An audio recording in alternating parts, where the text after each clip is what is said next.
Salve, salve, galerinha do canal! Aqui é o professor Rogério Silva do canal História para Todos. Chegamos, gente, chegamos na nossa última aula do projeto da ESA, Escola de Sargento do Exército. Conforme prometido, antes da prova, nós temos aqui todas as aulas para vocês, de Brasil Colônia até os anos 2000. Deixe seu like, inscreva-se no canal. Foram, gente, mais de 25 aulas, mais de 20 horas de aulas 100% gratuitas aqui. Então, eu acredito que esse vídeo e os outros merecem seu like, merece sua inscrição no canal. Estamos chegando a 12 mil seguidores, ok? Então vamos falar aqui na nossa última aula de Nova República ou República Nova. A Nova República, gente, é após o regime militar. Após a saída de Figueiredo do poder, tivemos as eleições, a eleição indireta, melhor dizendo, de Tancredo Neves. Só que Tancredo Neves morreu, quem assumiu foi José Sarney. Então nós vamos estudar aqui, gente, o governo Sarney, o governo Collor, o rápido governo Itamar Franco e os governos FHC, Fernando Henrique Cardoso. Destaque para a questão econômica, tá? E também o impeachment de Fernando Collor de Mello. Hoje nós já sabemos quantos presidentes foram impeachmentados. Naquela época, o povo brasileiro vai passar pela primeira vez por esse processo histórico. Beleza? Geralmente, quando isso aparece em prova, gente, tanto em prova de ensino básico, Enem, concurso público, as questões são referentes à economia. A economia estava de cabeça para baixo, a inflação era descontrolada, o Brasil passava pela década perdida, a década de 80, que ainda vai respingar lá até meados de 1994. Então, gente, foram muitos planos econômicos, muitos desses planos que não tiveram sucesso e a paradinha vai ser resolvida somente em 94 com o Plano Real. Então vamos ver aqui, gente, um pouquinho de cada, né? Aqui o Tancredo Neves no meio, tá? Já muito doente, tá? E à esquerda você vê o José Sarney segurando a mão dele, né? Menos de um mês depois da foto, o presidente sem posse morreu aos 75 anos, no dia 21 de abril de 1985. Foi uma confusão do caramba, mas Sarney assumiu a presidência. Então tá aqui, José Sarney, ex-líder do PDS, que era Arena, partido pró-regime militar. Então muita gente naquela época até ficou com receio de ele continuar a ditadura militar. É claro que ele não fez isso. E recebeu ainda, gente, o Brasil com algumas leis que foram criadas lá durante o regime, como a Lei de Segurança Nacional, a Lei de Imprensa, a limitação do direito de greve, entre outros. Então ele foi responsável aqui pelo momento da redemocratização do Brasil. A dívida externa e interna eram imensas e a inflação incontrolável. Eu vou falar aqui, gente, várias vezes de inflação nessa aula. Nesse momento, o Congresso Nacional aprovou uma emenda constitucional que estabeleceu eleições diretas para as prefeituras das capitais. Então isso representa o quê? A redemocratização. Lembrando que lá no governo Figueiredo já foi criada uma lei autorizando eleições diretas para governador. A medida também extinguiu a fidelidade partidária e abrandou as exigências para o registro de novos partidos. Então isso vai promover o quê? Um troca-troca de partido muito forte, que é assim até hoje, e um boom, né? Uma explosão de vários partidos políticos novos aqui na década de 80, até acima da nossa necessidade, né? Permitiu a legalização do PCB e do PCdoB, porque aqui praticamente não tinha mais a Guerra Fria. Planos econômicos, um mais enrolado do que outro. Só aqui, gente, nós temos dois em 1986, outro em 87 e outro em 89. Plano Cruzado, Cruzado 2, Bresser, por conta do nome do ministro, e Verão. Nenhum deu certo. Em síntese, gente, nós temos aqui o que? Ora, os preços são congelados, ora, eles são descongelados. Em um plano desse, corta-se zero, acrescenta-se zero. Acaba com a correção monetária, cria a munição monetária. Então aí, gente, você vai ver como a economia estava bagunçada, que houve inclusive a mudança de muitos e muitos ministros da economia, que aqui nós chamamos de ministro da Fazenda. Então, quando você vê, gente, a mudança de muitos ministros da economia, isso já é um sinal que os nossos governantes, principalmente do governo federal, não estão encontrando uma solução salutar para os nossos problemas econômicos. E aí temos aqui o plano cruzado. Presta atenção. Substituição do cruzeiro pelo cruzado, congelamento de todos os preços por um ano. Meu amigo, o Sarney virou o herói do povo brasileiro, principalmente das camadas populares, né? Gatilho salarial, reajuste cada vez que a inflação ultrapassasse 20%. Então, meu pai, ele lembra muito dessa época, meu pai é funcionário público também, meu pai é policial, e ele falava que época boa era essa, que aumentava o salário todo mês. Claro, gente, a inflação era gigantesca, então que adianta aumentar de 20, 30 em 30%, em 50 em 50%, já que a inflação ultrapassava 1000%. Então hoje a gente fica desesperado, né, gente, com a inflação em 4, 5%. Vocês não sabem o que foi a década de 80. Eu ainda peguei aí esse finalzinho, nasci em 82. Então esse gatilho salarial, gente, não adiantou de nada, tá? Extinção da correção monetária, conservada apenas para a poupança, FGTS e PIS/PASEP. As outras relações econômicas foram suspensas. A população aderiu ao novo plano. Surgiu aí as fiscais do Sarney. Qual era o papel, gente, das fiscais do Sarney? Fiscalizar o congelamento de preços. Então, as fiscais do Sarney deveriam ir nos mercadinhos, na feira, no supermercado. Se o preço do chuchu aumentasse 50 centavos, podia chamar a polícia. O dono da venda iria pegar muita porrada, chifrada, muita onda, chamava a imprensa. Era uma confusão do caramba, gente. Vocês não têm noção. Nas eleições de 86, o PMDB colheu os dividendos do sucesso do plano econômico. No primeiro momento, só alegria. A alegria de pobre dura pouco. Muita gente aqui pensava que esse era o caminho, mas não foi. Por quê? Alguns empresários resolveram parar de vender os produtos. Então houve uma relativa crise de desabastecimento. Os supermercados viraram uma verdadeira bagunça, como você vê aí à esquerda. O supermercado de manhã cedo abria e já tinha uma galera lá para comprar logo os produtos. Às vezes o comerciante colocava uma pequena quantidade, porque para ele seria um prejuízo vender normalmente. Alguns comerciantes vendiam de forma ilegal, olha aqui o policial fiscalizando o preço da mercadoria, né? Ilegal a mercadoria. Tráfico, contrabando de armas, drogas? Não, de picanha, né? Então, à noite, quando o supermercado fechava, o rico poderia comprar o quilo de picanha por R$ 300, vamos supor, né? Logicamente que na época não era real, com preço acima, muito acima, né, do preço tabelado pelo governo naquele momento, congelado pelo governo. Se o preço da picanha estava 50 conto, de forma ilegal, era vendido a 300.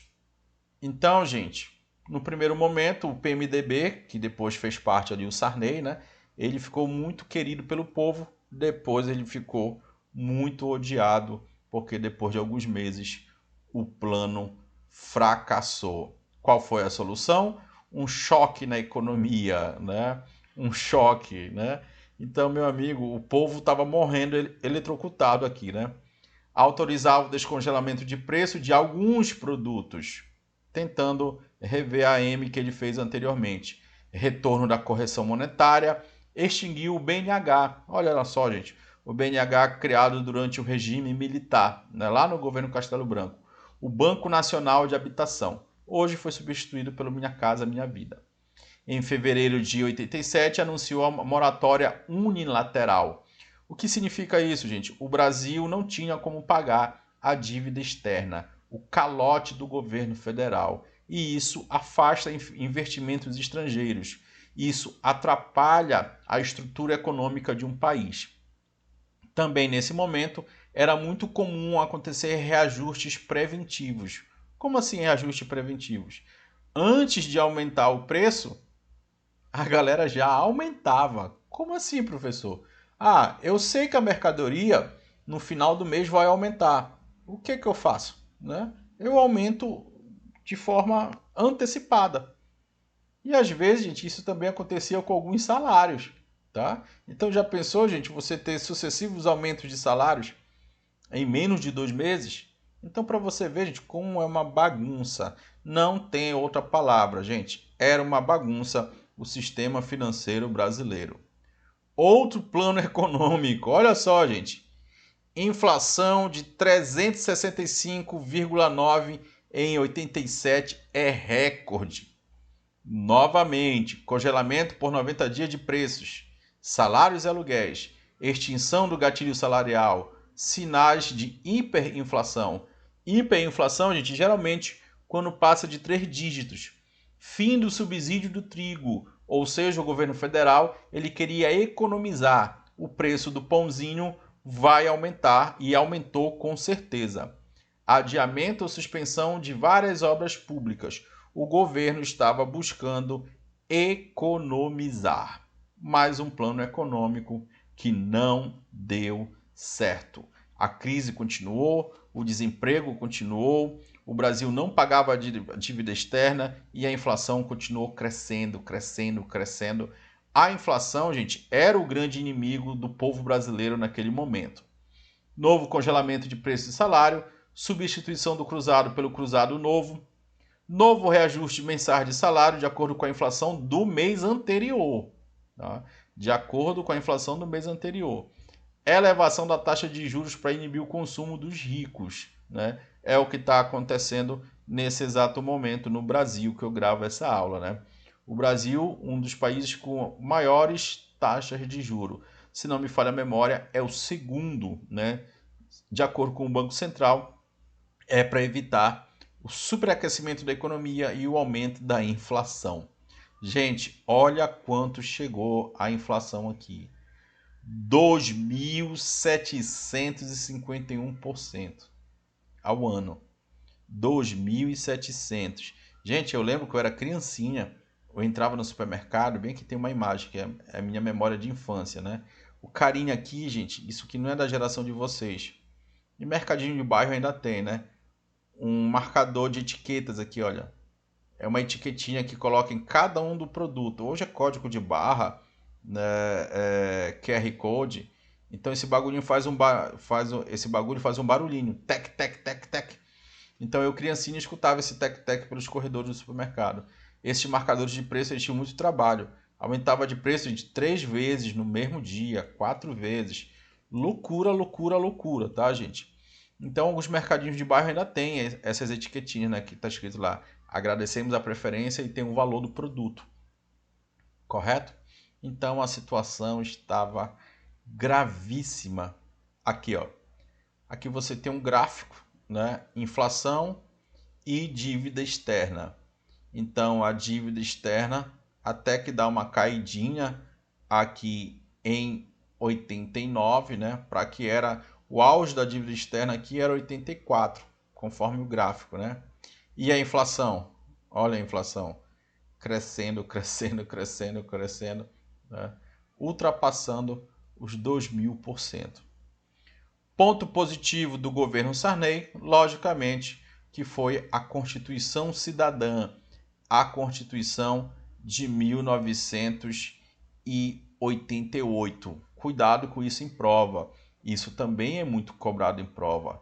Quando se discute direitos humanos, quando se discute situações de proibição, de tortura, de censura, a questão do racismo, tudo está aqui na nossa querida Constituição.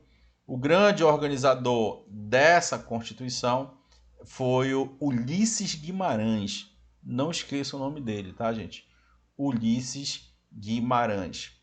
Então, a pena de morte e a tortura são proibidas pela Constituição. O mandato é de 5 anos. Não te esquece aqui. Eleições diretas para presidente, mas o mandato não era de 4.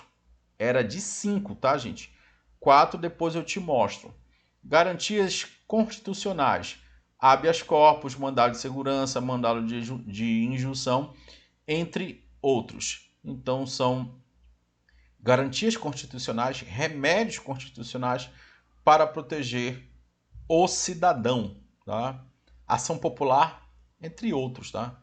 Igualdade de direitos fundamentais entre homens e mulheres, racismo tipificado como crime, fim da censura, novos direitos políticos. Não te esquece, aqui o jovenzinho de 16 anos já pode votar. Quem pode votar também? Analfabetos. Beleza? Eleições em 2 turnos, não te esquece. Aqui não existia sistema de reeleição. Reeleição vai ser no governo Fernando Henrique. Ampliação dos poderes do Congresso Nacional perante o Poder Executivo, proteção ao meio ambiente e também ao indígena. Pela primeira vez, gente, na história, nós teremos um capítulo específico para a proteção indígena, que hoje querem acabar com aquela questão do marco temporal, né? A questão da demarcação e proteção das terras dos nossos queridos indígenas. E também direito ambiental, tá? Meio ambiente pela primeira vez citado na Constituição.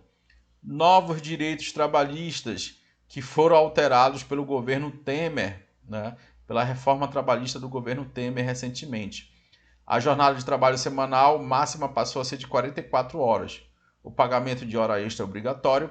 Nas férias, o trabalhador recebe o salário normal mais 1/3, para ele poder tomar sua cervejinha e dar um rolê com a família. Se o trabalhador for despedido, a indenização é de 40% no valor do FGTS, isso na época. Licença maternidade na época, 120 dias. E algo muito importante, que era alvo de muito preconceito, o trabalhador rural, durante muito tempo, ele não teve os mesmos direitos do que o trabalhador urbano. Isso aqui vai ser igualado. Aqui uma charge para discutir isso, né? A Constituição linda e maravilhosa na teoria, né? Na prática, nós sabemos que é bem diferente. Todo brasileiro tem direito à moradia, e tá aqui o pessoal na sarjeta aqui, o pessoal morador de rua, provavelmente, muito humilde, e a mulher aqui falando. Agora lê aquele pedaço bonito que fala de comida, saúde, habitação, PPP, PPP, né? Charge de Miguel Paiva, o estado de São Paulo. Mas com certeza, gente, foi um marco histórico muito importante. Disputas eleitorais, só que nós temos 1, 2, 3, 4, 5, 6, 7, 8, 9, 10, 11, 12 candidatos a presidente. Né? Olha aqui, meu nome é Enéas, né? Até o Silvio Santos queria ser candidato a presidente. Paulo Maluf, Ulisses Guimarães, que depois morreu no acidente de helicóptero. Só que a disputa acabou ficando no segundo turno entre o Collor e o companheiro, o Lula. Foram para o segundo turno. A Globo, com certeza, lutou para aprovar a eleição do Collor, manipulou inclusive vídeos. Lula, irônico, ágil nas respostas, mostrando conhecer mais dados econômicos, surpreendeu o país no debate. O Collor apresentava vídeos com tecnologia caríssima, até uma ex-namorada de Lula foi convocada para falar mal dele. A política é muito suja, né? O boato de que a vitória do PT significaria a ignorância do poder, os erros de gramática de Lula apavoraram a classe média. Aquele velho papo de comunismo. Oh, o comunismo vai dominar o Brasil. Alguns jornais deram a entender que militantes do PT faziam parte de uma quadrilha de sequestradores. Boatos: Lula seria defensor de regime comunista do leste europeu e que se ele ganhasse as eleições o Brasil iria se transformar num país, né, comunista. A TV Globo manipulou as imagens do debate, só aparecia Collor dizendo coisas inteligentes e Lula dizendo bobagens. E aí tu já sabe quem ganhou. Muitas mulheres votaram nele, né, por ele ser lindo e maravilhoso, dizendo que ele ia caçar os marajás. Quem eram os marajás? Os super salários naquela época. Então o cara ele era moderno, ele era o símbolo da modernidade e do neoliberalismo que estava se instalando no Brasil. Faixa preta em karatê, andava de jet ski, ele era o cara, ele era o Indiana Jones brasileiro. Tem que ter referência aqui, tá, gente? Para saber quem era o Indiana Jones nos filmes. Collor representava a materialização dos novos valores. Jovem, empresário, andava de moto esporte, ascensão muito rápida, beleza, falava muito bem na televisão, representava uma sociedade de consumo e muita confiança. Só que o governo dele não durou nem 2 anos. Por conta do quê? Por conta dos fracassos na área econômica e também por corrupção, né? A irmã dele era ministra da Fazenda, olha, Zélia Cardoso de Mello. Ela acabou com o cruzado e fez a moeda voltar a ser cruzeiro. Os preços foram congelados de novo, professor, de novo essa palhaçada de preços congelados. Embora os aluguéis, as mensalidades escolares e as tarifas elétricas continuassem sendo reajustados. Então foram somente alguns produtos. E isso, logicamente, nós já sabemos que não dá certo. Então, gente, você não pode esquecer, tá? O governo Collor, ele vai começar a instalar o neoliberalismo, a teoria do Estado mínimo. A galera que vai fazer Enem, cuidado com isso daqui, tá? O Estado deve funcionar por si só, mas de vez em quando o governo tem que auxiliar a economia, porque senão ela desanda. E isso vai ficar muito nítido na história do Brasil com as políticas de privatizações. Combateu leis nacionalistas que controlavam os negócios de empresas estrangeiras no Brasil e iniciou privatizações. O governo mandou liberar as importações e isso foi uma tragédia, abaixando as tarifas alfandegárias. Fim de incentivos fiscais, né? Fim de incentivos à cultura e à ciência. Toda vez que a grana está curta, corta primeiro da educação, ciência e cultura. É impressionante esses nossos governos ao longo de décadas. Não estou falando só desse aqui não, né? Então o Collor, gente, ele era marqueteiro. Ele ficava no meio do povão. Ele dizia gostar de pobres, de pessoas humildes. Ele querendo aparecer aqui na Fórmula 1 com Prost, com Ayrton Senna. Então ele era o cara do marketing. Só que aí ele esfaqueou o brasileiro pelas costas. Collor e Zélia Cardoso de Mello confiscou a poupança. Então, se você tivesse ali 50 mil, vamos supor, no banco, no outro dia tu ia lá e tava zerado, mano. Zerado. Ah, o Rogério tem 50 mil no banco, ele é rico. Não é, gente. Por quê? Porque 40 mil ele para pagar os seus funcionários. E aí 10 mil para os gastos mensais. Só que o governo pensa que o Rogério é rico. Pegou esse dinheiro emprestado do Rogério. E para devolver, meus amiguinhos, foram 20 anos. O governo com dinheiro em caixa não precisava emitir papel moeda para cobrir seus gastos. O confisco durou 18 meses. Então o governo pegou emprestado o dinheiro do povo, olha, da classe média alta.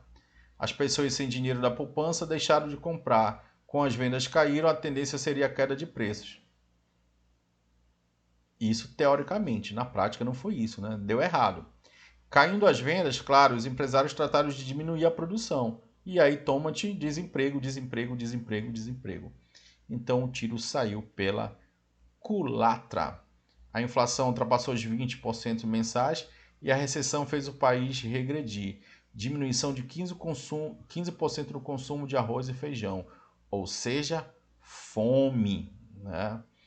Collor libera cruzado e estimula a poupança. Mas quando? Papo furado.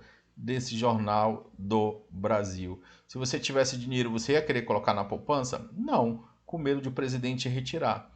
Então, uma galera naquela época foi correndo tirar dinheiro do banco, só que não tinha cédula suficiente, né? Não tinha os caixas eletrônicos que nós temos hoje. O salário mínimo mais baixo do que do Paraguai. Morar em barraco passou a ser um sonho de consumo.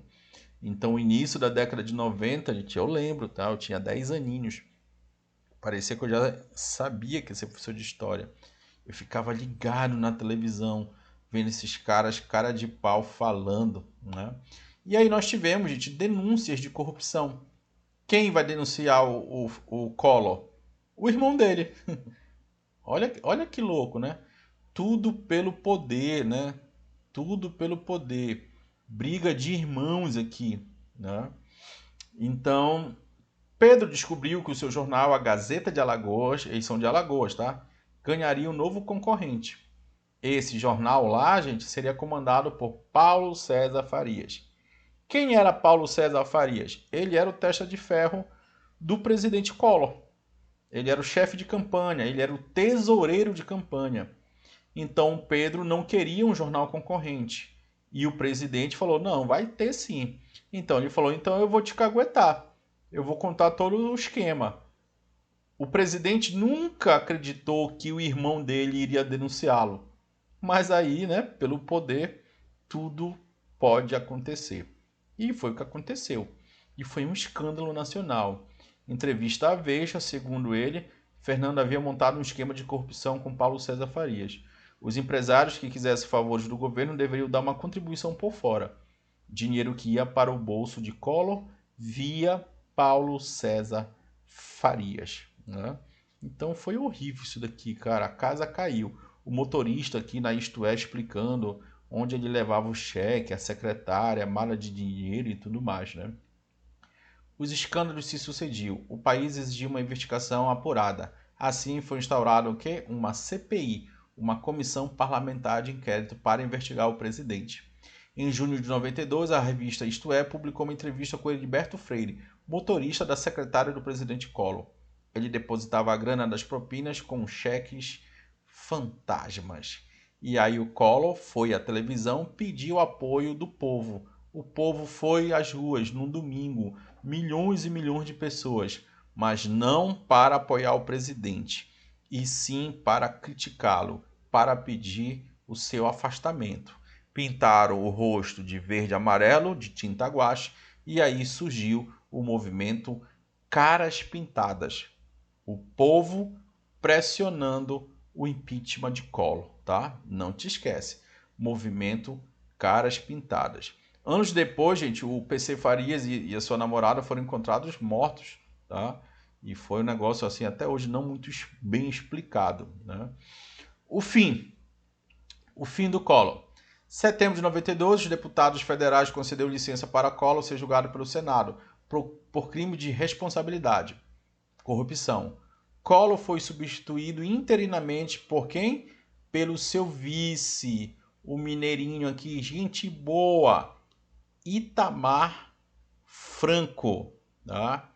Itamar Franco, vice-presidente. Em 29 de dezembro, olha aqui, Réveillon, né? Renunciou à presidência da República horas antes de ser condenado pelo Senado, assim perdendo seus direitos políticos. Ele renunciou numa manobra de não perder os direitos políticos, tá? Mas perdeu. Foi impeachmentado, né? Eleito por um partido nanico, o PRN, e sem base de sustentação no Congresso, ele sofreu impeachment. Tá aqui, olha. Vitória da democracia, Folha de São Paulo. Câmara depõe Collor em decisão histórica. Presidente respeita o resultado e Itamar assume hoje. Gente, nesses tempos atuais é bem interessante, né? Ele respeitou a decisão. Ele foi para casa e ponto final. Ele não tentou dar um golpe. O estado de São Paulo, fora Collor, né? Então, resultado do impeachment: 441 sim, 38 não, uma abstenção, 23 estavam ausentes. Esses 38 aqui, eu conheço alguns deles, né? Que traíram a nação aqui. Tem um que ainda está na política que eu conheço. Conheço assim, não pessoalmente, né? Claro. Governo Itamar. Olha o mineirinho aqui, gente boa, pão de queijo. O governo Itamar Franco acabou sendo dominado por quem? Pelo PSDB. Quem tinha mais força lá era o seu ministro da Fazenda, Fernando Henrique Cardoso. Então, quem mandava de fato era o ministro da Fazenda. Então, aqui são tentativas de melhorar a economia. Houve plebiscito para o presidencialismo, né? Povo brasileiro, vocês querem o parlamentarismo ou o presidencialismo? O povo foi lá e votou pela manutenção do presidencialismo. Nesse momento também tivemos denúncias de corrupção, mas nada, gente, associada ao Itamar Franco, tá? Dentro de uma política econômica de restrições do mercado internacional, houve uma redução de importações para fortalecimento da indústria nacional. Ok? Então, gente, o governo Itamar Franco ele ficou muito famoso e muito conhecido por ter aprovado ali o Plano Real, né? Então, o Plano Real ele é um grande destaque desse governo Fernando Henrique, perdão, desse governo Itamar. E eu já ia falar para vocês tomarem cuidado com isso, né? Então, não vão confundir na hora da tua prova, tá? Não vão confundir. Quem fez o Plano Real foi o Fernando Henrique, mas foi o presidente da República no momento, não era ele, era sim o Itamar. Então, Itamar, presidente, ministro da Fazenda, Fernando Henrique. Com isso, Fernando Henrique ficou muito famoso e depois veio a ganhar as eleições. Em 1994, Paulo e PC foram absolvidos por crime de corrupção passiva. Houve uma revisão constitucional, e aqui é muito importante, né? Ampliação dos poderes de fiscalização do Congresso sobre o Executivo, né? O presidente não pode gastar à torta e à direita. Direito à dupla nacionalidade dos brasileiros, nada demais aqui. E aqui, gente, outra questão. Mandato presidencial do Executivo, 4 anos.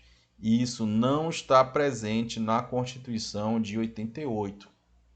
Isso foi uma revisão constitucional durante o governo Itamar Franco.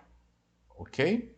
Então foi durante o governo Itamar Franco que nós tivemos essa alteração no período de mandatos do Executivo. E aqui nós temos o Plano Real, né, gente? Que é uma ideia muito simples, mas que naquela época ninguém teve essa ideia. O real passava a valer um pouco mais do que o dólar americano. Então foi uma moeda que nasceu inicialmente anexada ao dólar. As importações ficavam assim muito mais fáceis. Facilitando as importações, as empresas puderam reduzir o custo da compra de máquinas. Os produtos importados passaram a chegar bem mais baratos, provocando a queda dos preços de similares nacionais. O dólar, né, a referência absoluta para todos os preços. Então surgiu uma moeda, né, primeiro uma moeda de transição chamada de URV, depois a implementação do real em, se não me falha a memória, em julho de 94, eu lembro porque é o meu aniversário em julho. A minha mãe chegou num banco com um bolo de dinheiro e saiu com umas 2 notas. É tipo R$ 200, né? Então, foi uma moeda que surgiu vinculada ao dólar. É isso que tu tem que saber. E aí, aleluia, aleluia, aleluia, aleluia. Nós tivemos o quê? A redução da inflação, né? É interessante, né? Aqui você vê. Cadê o mouse desgramado? Sumiu, tá aqui, ó. Você vê em dezembro de 95, olha aqui à direita, uma inflação de 22%.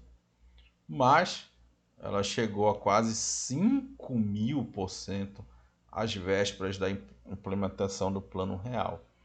Então hoje é impensável, né, gente? Uma inflação de 22%. Mas aí, gente, o plano real deu certo. Foi só alegria. Pô, até que enfim, cara, o Fernando Henrique deu uma forra aqui com a sua galera, né? Sociólogos, economistas, uma galera se reuniu. Até o Ciro Gomes estava aqui pensando esse plano real. E deu certo, tá, gente? Ali os próximos 4 anos foi só alegria. E chegamos aqui, gente, no último governo que tu tem que saber para tua prova. O governo Fernando Henrique Cardoso, o FHC, né? Professor universitário, um grande sociólogo, publicou alguns livros, mas ele mesmo falou que era para esquecer o que ele tinha escrito. Na universidade, na minha graduação, eu li um pouco sobre o Fernando Henrique Cardoso, né? Tinha umas ideias bem legais, mas que não conseguiu colocar em prática. Então o FHC ganhou projeção nacional com o sucesso do Plano Real, consolidou o sistema neoliberal no país, iniciado pelo governo Collor.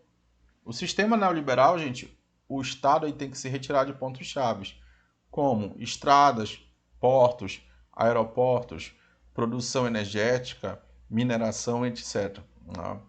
Então nós tivemos ali um relativo período de estabilidade econômica, luta por houve uma política cambial livre, né?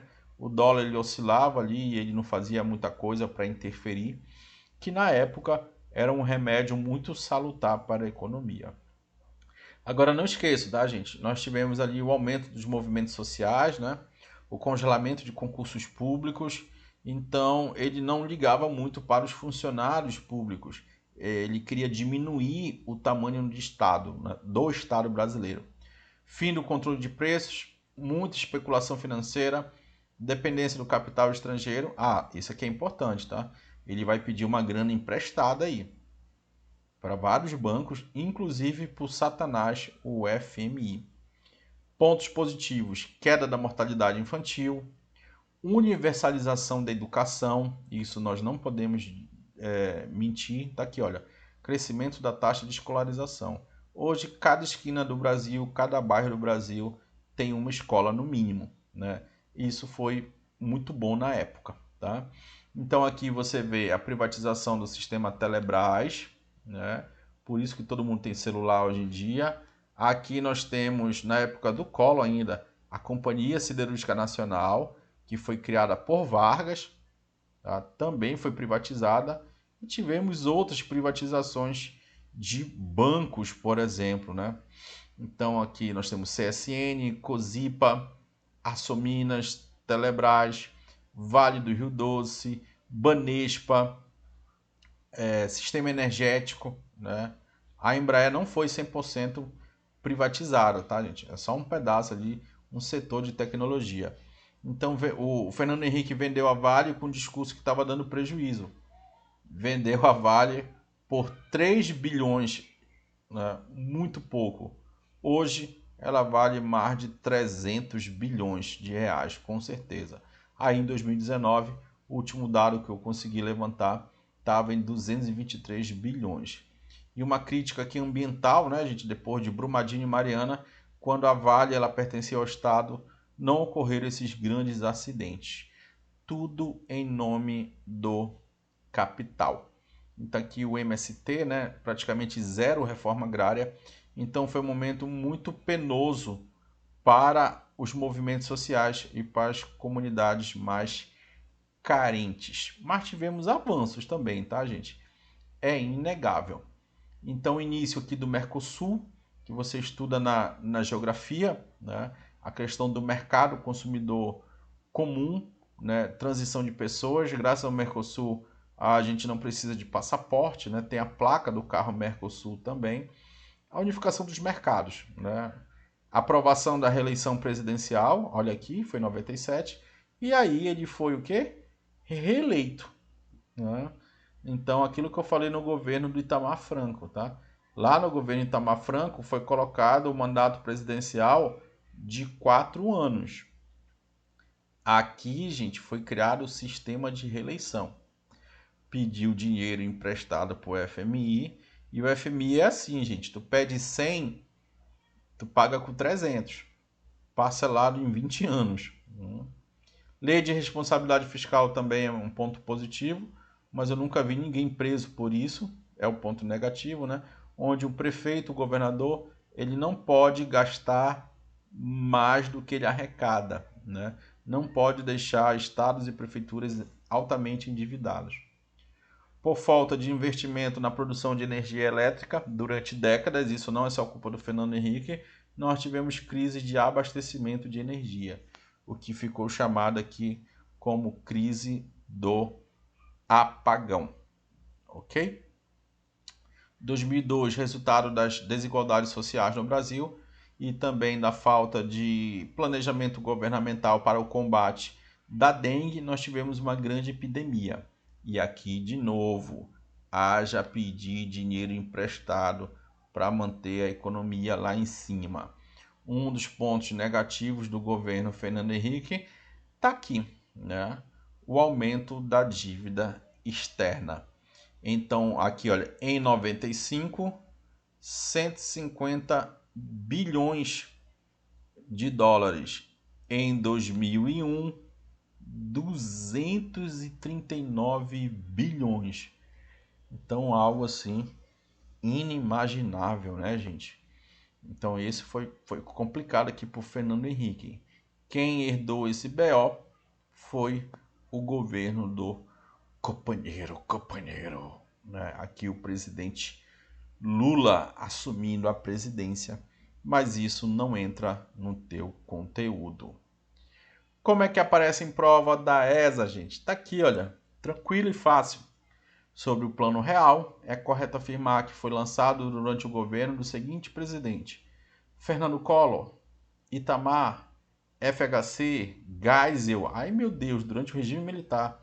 José Sarney? Não, gente. Plano Real, como eu falei, governo Itamar Franco. Beleza, galera? É isso. Ficamos por aqui. Conforme prometido, mesmo enrolado com o mestrado lá na universidade, eu concluí aqui, gente, o que eu prometi. Né? Meu pai sempre me ensinou a ter palavra de homem. Então tá aqui, gente. Finalizamos o teu conteúdo do Sargento Exército. Quem quiser adquirir a minha apostila aí completa com mais de 100, eu acho que tem mais de 120 exercícios e todo o conteúdo de história, tudo organizadinho, tá aí, R$ 30, é só chamar no WhatsApp. Beleza, galerinha? Deixe seu like e inscreva-se no canal. Aqui é o professor Rogério Silva. Até a próxima. Fui!